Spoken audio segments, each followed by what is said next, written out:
Anak Bambang Pamungkas dari pernikahan pertama dengan Olga Arkangela, Jane Abel, memposting story mengejutkan di Instagramnya @ja_pamungkas11 pada Sabtu 4 Juni 2022. Dalam unggahannya itu, Jane Abel merasa terus mengecewakan orang-orang terdekatnya. Namun yang mengejutkan, anak Bambang Pamungkas ini mengungkap soal hutang dan akhirat. Unggahan Jane Abel itu pun kembali diunggah oleh salah satu akun gosip pada Senin 6 Juni 2022. Di unggahannya itu, Abel sapaan akrabnya menyampaikan terima kasih atas dukungan yang diberikan untuk dirinya. Namun, Abel mengutarakan permintaan maafnya karena merasa telah mengecewakan semua orang. Pasalnya, ia menyinggung bahwa dirinya akan mempertanggungjawabkan apa yang ia lakukan di akhirat.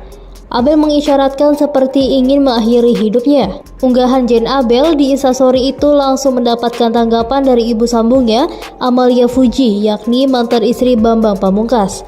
Amalia Fuji mengunggah video siaran langsungnya di feed Instagram pribadinya @yuniamalia pada Minggu 5 Juni 2022. Ibu sambung Abel ini menanggapi lantaran banyaknya pesan di Instagram yang memberitahu terkait story Jane Abel. Ia memutuskan untuk menanggapi hal itu lantaran merasa khawatir dengan anak sambungnya itu.